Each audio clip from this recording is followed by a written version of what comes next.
오늘 웨스트민스터 신앙고백서 제33장 최후 심판, 우리 마지막 장 가고 있습니다. 고생 많으셨습니다. 33장까지 오늘이 마지막입니다.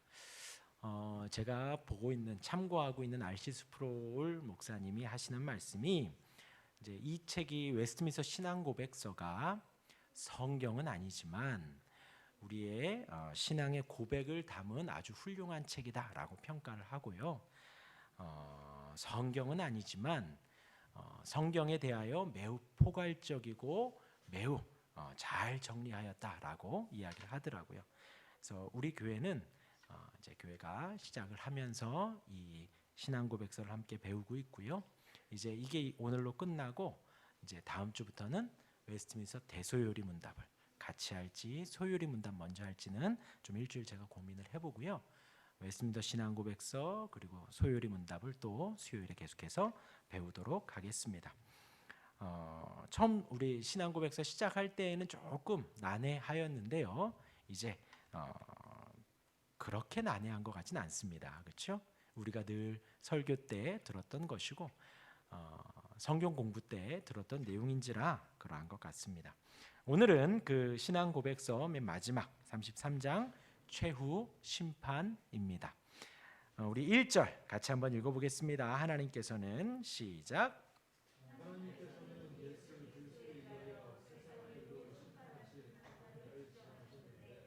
그에게 아버지의 모든 능력과 판단을 주셨다.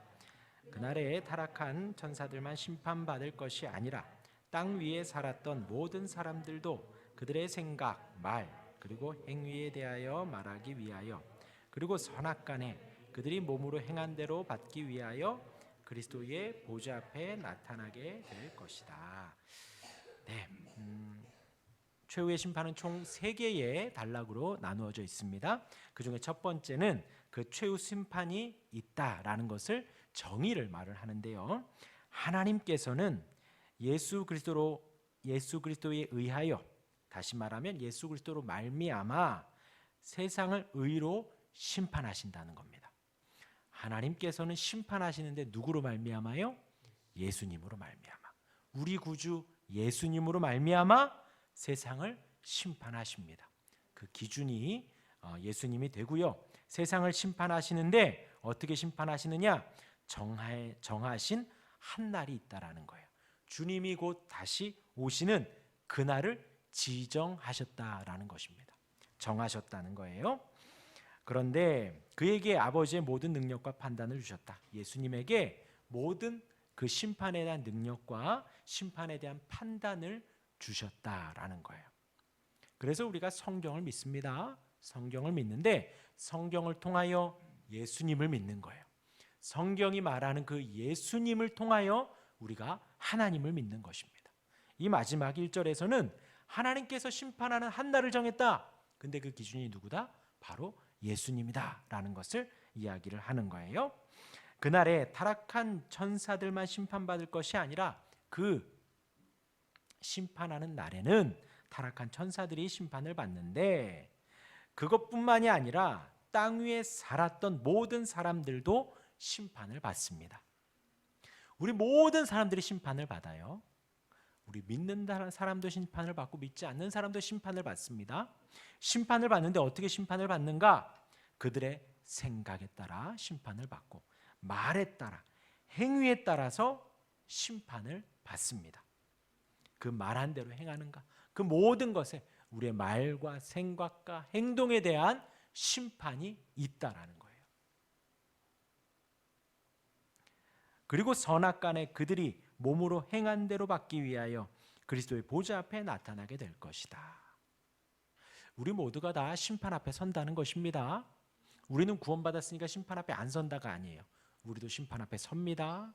우리의 말한 것, 우리의 행동, 우리의 생각, 우리의 모든 것에 있어서 하나님 앞에, 그 그리스도의 보좌 앞에 우리가 심판을 받는다는 거예요. 그러니까 우리의 생각을 함부로 하면 안 되고 우리의 말을 함부로 하면 안 된다는 거예요. 우린 구원받았으니까 이게 말을 어떻게, 우리의 말과 생각과 행동에 대해서 다 심판을 받는다는 거예요. 약간 여담이지만 긍정의 힘이 우리의 인생을 긍정적으로 이끌어 가시는 것이 아니라 하나님을 바로 믿으면 우리가 긍정적인 말을 한다는 거예요. 하나님을 바로 알면 우리가 소망의 말, 축복의 말을 한다는 거예요. 막 긍정적으로 막 무엇인가를 이렇게 말을 잘해야 일들이 다 잘 된다. 그것이 아니에요. 우리가 말을 잘하고 잘 못하고를 떠나서 하나님의 정하신 하나님의 섭리에 따라 나아가는 것입니다. 그런데 하나님을 바로 믿는 사람들은 하나님을 믿는다고 이 자리에 모여서 우리가 뜨겁게 찬양하고 기도하고 말씀 속에 매일매일 예배의 삶을 살면서 우리의 말과 행동과 생각에 있어서 다르게 사는 사람들이 아니라는 거예요. 우리가 기도하죠.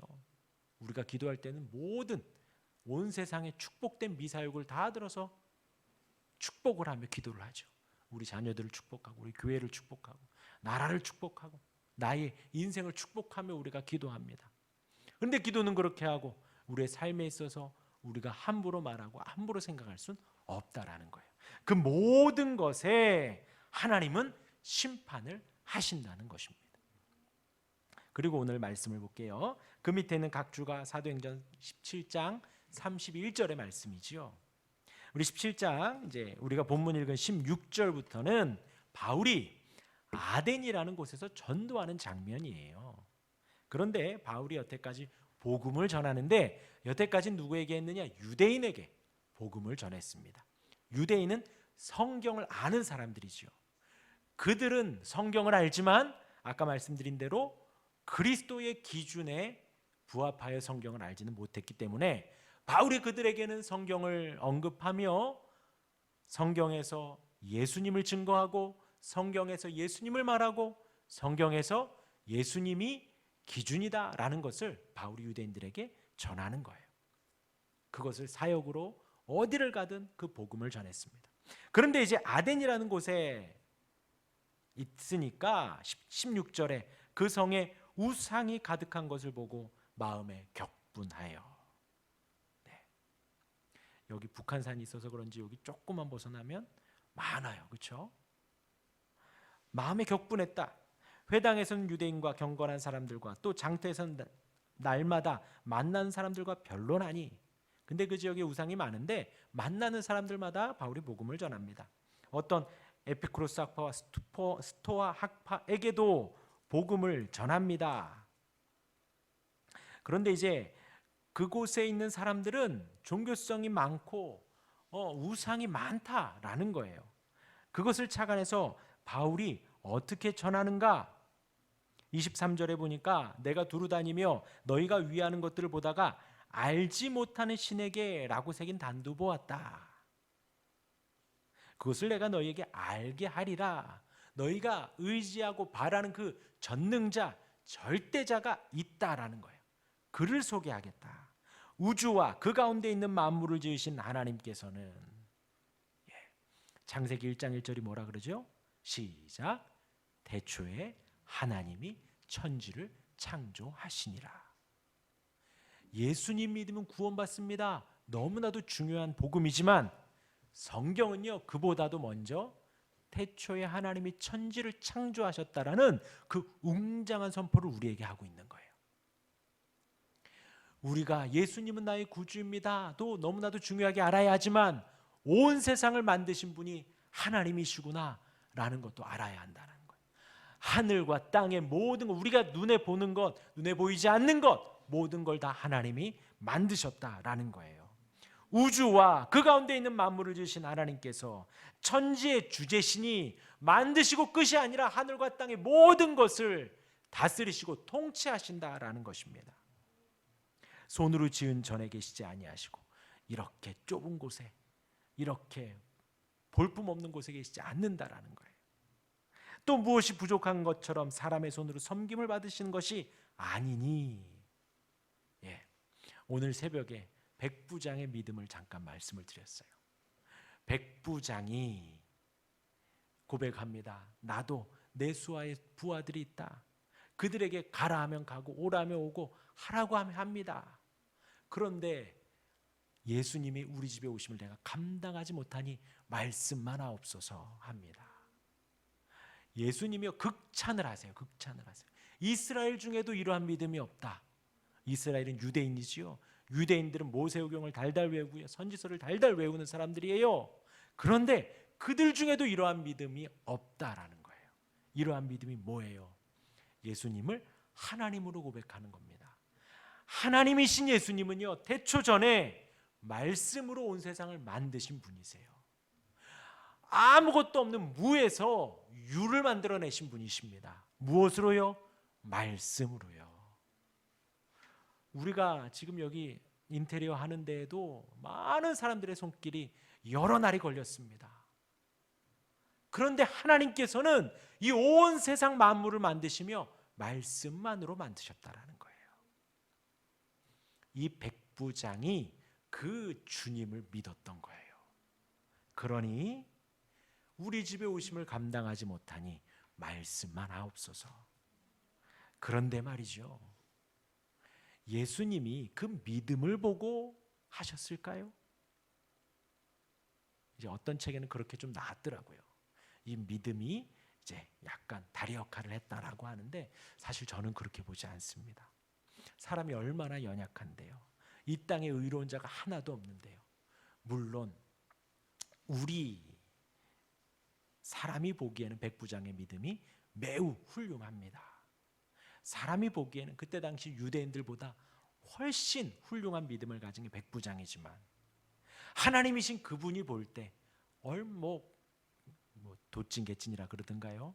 50보 100보라 그러는가요? 거기서 거기죠. 백부장의 믿음이 좋은들 얼마나 좋겠으며, 이스라엘의 유대인들의 믿음이 나쁘면 또 얼마나 나쁘겠어요. 하나님이 보시기에 다 고만고만하겠지요.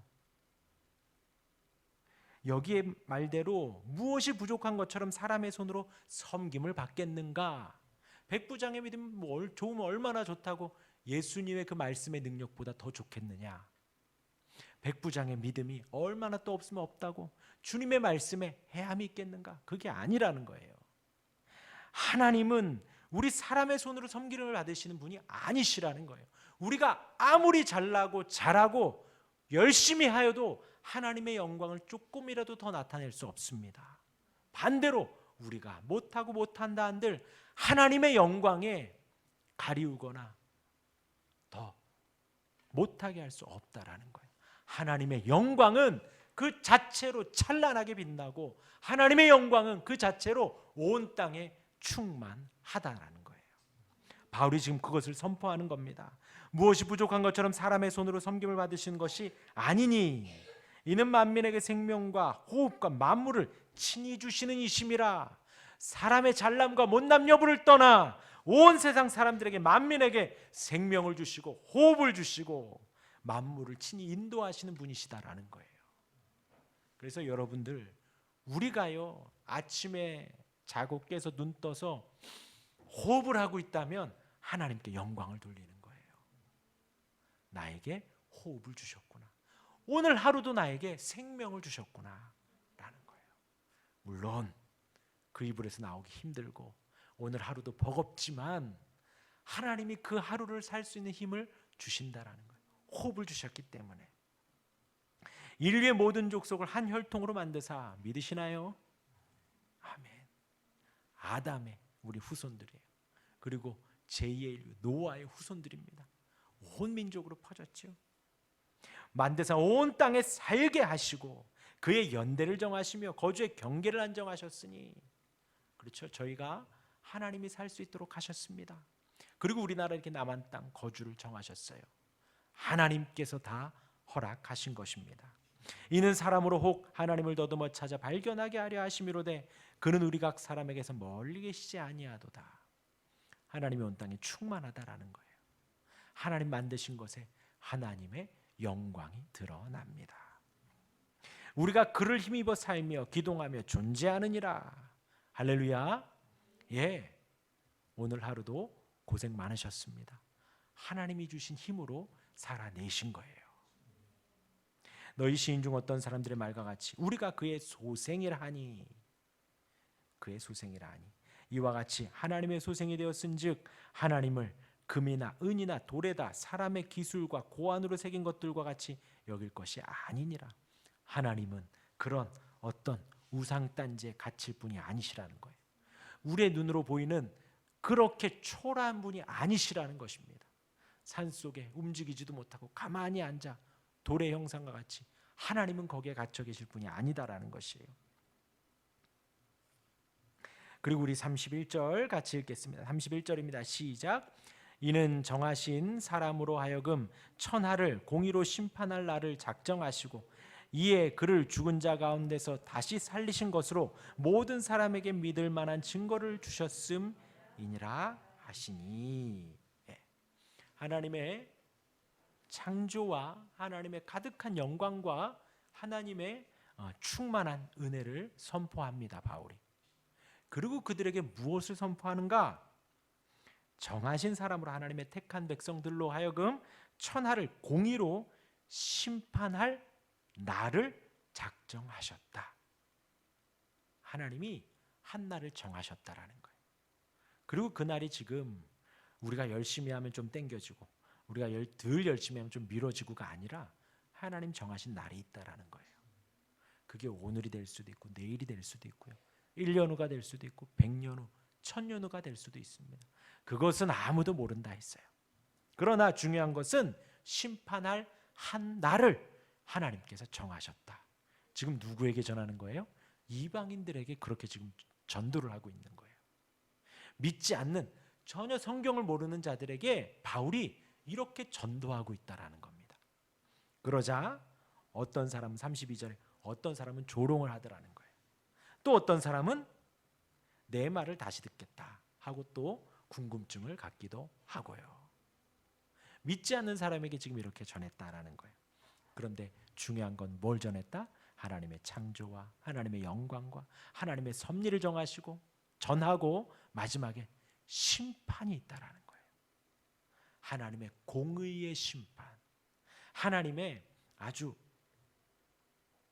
적당한 심판, 공평한 심판이 있다라는 거예요. 저와 여러분들에게 그러한 심판이 있다라는 걸 잊지 마시길 바랍니다. 우리 2절 넘어갑니다. 2절 우리 첫 번째 단락 읽겠습니다. 하나님께서 시작. 하나님께서 이 날을 정하신 목적은 택자의 영원한 구원에서 보이신 그의 자비의 영광을 나타내시기 위함이며 또한 사악하고 불순종한 유기자의 멸망에서 보이신 그의 공의의 영광을 나타내시기 위함이다. 여기까지죠. 우리 지금 앞에 화면에는요. 첫 번째 단락 나타내기 위함이다. 그렇게 한 날을 정하신 목적이 무엇인가?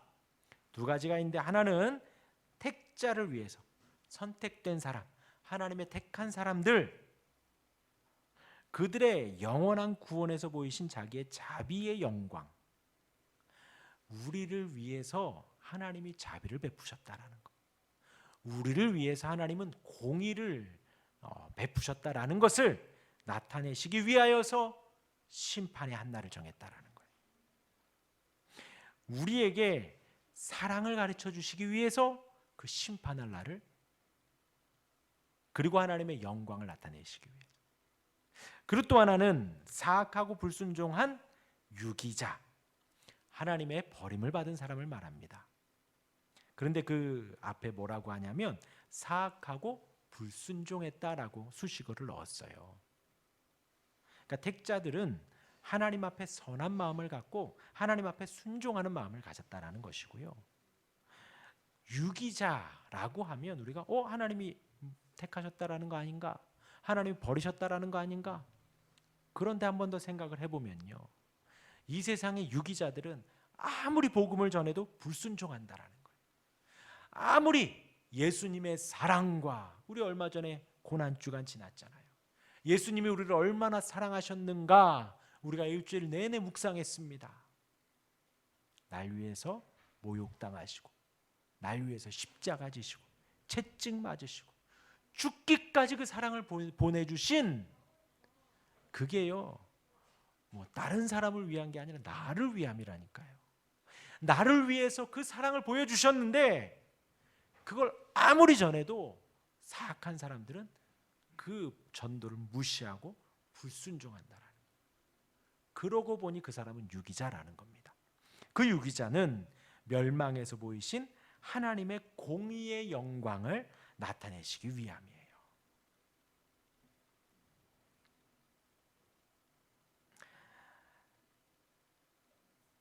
왜냐하면 우리 다음 단락 넘어갑니다. 왜냐하면 같이 읽겠습니다. 시작. 왜냐하면 의인은 영생애로 들어가 주님의 현존으로부터 올 기쁨과 새롭게 함의 충만함을 받게 될 것이지만 악인은 하나님을 알아들이지 아니하고 예수 그리스도의 복음을 순종하지 않으며 영원한 고통으로 떨어져 주님의 연종과 그의 능력의 영광으로부터 올 영원한 파멸로 벌받을 것이기 때문이다. 네.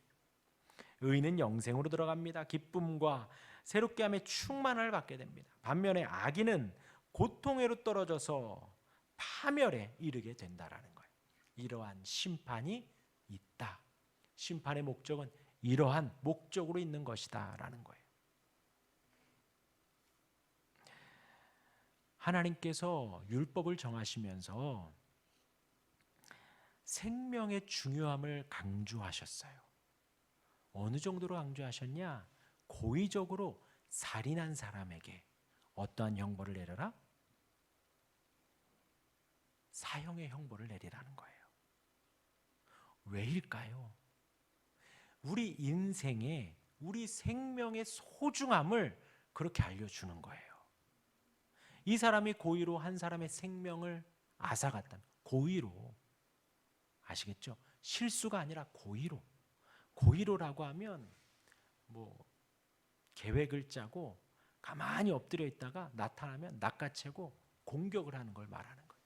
그렇게 고의로 생명을 앗아갔다면 하나님 이 생명의 소중함을 알게 한다면 그 사람의 생명도 앗아가야 된다는, 그렇게 갚아야 인생의 생명의 소중함이 보존이 된다라는 거예요. 그런데 소중하다 그러고 그렇게 범죄한 사람을 놔두게 되면 그것은 그 가치를, 생명의 존귀함을 드러내지 않는다라는 것이죠. 하나님께서 온 세상에 사랑과 자비와 공의와 영광을 나타내셨습니다. 그 하나님의 충만한 은혜를 받은 사람들은 구원에 이르고 받지 않고 불순종한 사람들은 심판에 이른다라는 거예요. 그렇게 하나님이 심판을 하시며 하나님의 공의와 영광을 드러내신다라는 것이죠. 우리 그 밑에 있는 5번 각주 로마서 2장 5절과 6절 우리 같이 읽겠습니다. 시작. 다만 내 고집과 회개하지 아니한 마음을 따라 진노의 날 곧 하나님의 의로우신 심판이 나타나는 그날에 임할 진노를 내게 쌓는도다. 하나님께서 각 사람에게 그 행한 대로 보응하시되. 하나님이 심판하시는데 어떻게 심판하시는가? 행한 대로. 복음이 선포되고 전파됐는데 고집과 회개하지 아니한 마음을 따라서 진노로 심판을 하신다라는 것입니다. 우리 3절 같이 읽겠습니다. 3절 같이 읽습니다. 그리스도께서 시작.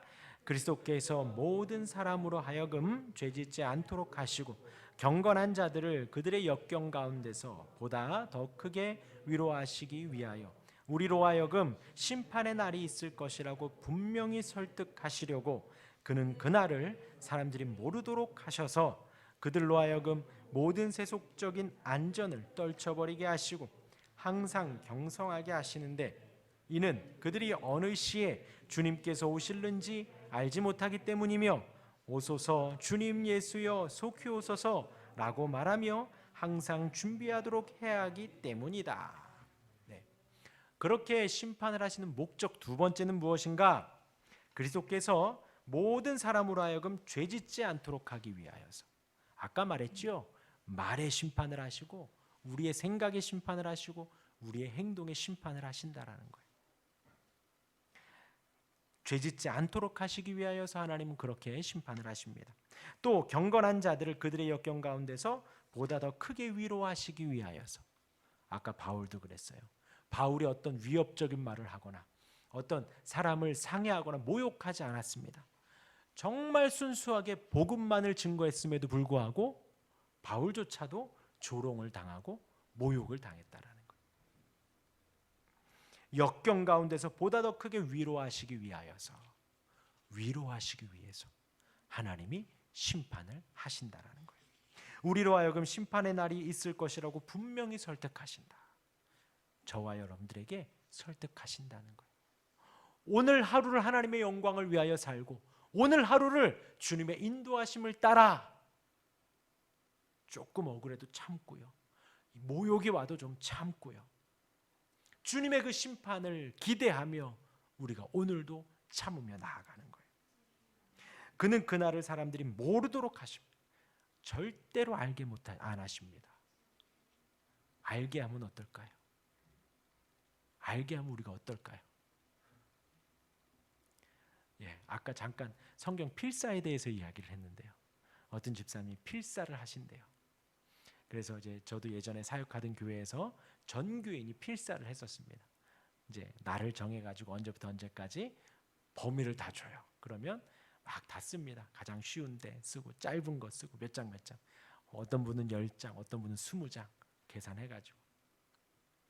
근데 이제 데드라인 8월 말까지 내십시오 한단 말이죠. 그럼 계산을 해요. 2달이니까 한 60일, 나 한 60장 써야겠다. 하루에 한 장만 쓰면 60장 쓰니까. 그런데 덜컥 그렇게 기록을 하지만 정작 하루에 한 장을 못 씁니다. 밀리고. 그래서 내는 날 한 일주일 전은 성도님들이 막 바빠요. 교회에도 갖고 와가지고 막 쓰고요. 저녁에 자면서도 쓰고요. 내는 전날은 다 이렇게 퀭해서 오십니다. 그 전날 밤새고 그 전날 밤새는 거예요. 만약에 주님 오시는 날이 정해져 있다면 우리가 어떻게 하겠느냐라는 거예요. 상상이 가시죠. 그래서 모르게 하신다라는, 웨스트민스터 신앙고백서는 그래서 모르게 하신다라는 거예요. 그는 그날을 사람들이 모르도록 하셔서 그들로 하여금 모든 세속적인 안전을 떨쳐버리게 하시고 세속의 안위를 의지하는 거예요. 세상의 평안함을 의지하지 못하게 하는 거예요. 아까 말씀드렸죠. 우리 주님 오늘 저녁에 오실 수도 있습니다. 내일 오실 수도 있어요. 언제 오실지는 아무도 모른다는 거예요. 항상 경성하게 하시는데 경건하게 살도록 하시는데 이는 그들이 어느 시에 주님께서 오실는지 알지 못하기 때문이다. 잠깐 언급하지만 죽음을 보지 않고 올라간 사람이 있죠. 두 글자. 에녹이죠. 에녹의 삶이 종말론적인 삶이었다라는 거예요. 365년을 살며 오늘이 지나면 주님이 오실까? 오늘이 지나면 그때 당시 노아의 홍수 전이거든요. 주님이 홍수로 심판을 하실까? 이 노아의 마음에는 그런 갈급함이 있었다라는 거죠. 오늘 하나님이 홍수로 심판 안 하셨구나. 내일 하실까? 그렇게 종말론적으로 하루하루를 살아가다 보니 주님과 동행하게 되었다라는 거예요. 우리의 마음 안에 주님 다시 오실 그날을 정말 간절히 사모하는 것입니다. 오늘 주님 다시 오시지 하고 오늘을 마지막인 것처럼 살아가는 거예요. 하나님이 내일도 허락하셨네. 오늘이 마지막인 것처럼. 그래서 사단이 속삭인대잖아요. 내일부터 시작해라. 사단이 내일이 있잖아. 일주일 후. 그게 사단의 속삭임이래요. 뭐 할 때? 꼭 다이어트 할 때. 내일부터 하면 돼. 여기 계신 분들은 아무도 다이어트 하실 필요가 없는데 내일부터 공부할 때 내일부터 공부해라. 내일부터. 그게 사단의 속삭임이에요. 성령 하나님은 오늘이 마지막인 것처럼, 오늘이 끝인 것처럼. 부흥사 D.L. 무디가 그랬다 그래요. 복음을 전하고 일주일간 시간을 드리겠습니다. 결단하실 분들은 일주일 후에 결단하십시오 하고 그날 집회를 마무리했대요. 그런데 그 다음날 그 집회 장소가 불에 탔답니다. 그리고 D.L. 무디가 그 다음부터는 집회 때 다음 주를 이야기하지 않는다고, 오늘 결단하라고 그렇게 이야기한다 하더랍니다. 저와 여러분들에게 도전합니다. 주님 오시옵소서, 속히 오시옵소서, 오늘 오시옵소서 하며 입으로만 외칠 것이 아니라 오늘이 마지막인 것처럼, 오늘이 최후 심판의 날인 것처럼 말하고 생각하고 행동하며 사시기를 바랍니다. 오늘의 웨스트민스터 신앙고백서 마지막은 그렇게 우리에게 권면합니다. 성도의 삶이 오늘이 마지막인 것처럼 주님 속히 오시옵소서. 그런데 좀 믿음이 약한 사람은 주님 1년 후에 오시옵소서. 좀 더 없는 사람 2년 후에 오시옵소서. 우리 제가 작년에 신학교에서 공부를 했잖아요. 우리 전사님들 중에 총각 전사님들이 많아요. 주님 결혼은 하고 오시옵소서. 저 아직 결혼 안 해봤습니다. 결혼했으면 좋겠습니다. 그런데 주님이 원하시는 믿음은 주여 속히 오시옵소서 하는 거예요. 그렇게 항상 준비되고 준비하는 저와 여러분들 우리 모두가 되기를 주님의 이름으로 축원합니다. 아멘. 우리 찬송가 165장 찬송하고 기도하실 때에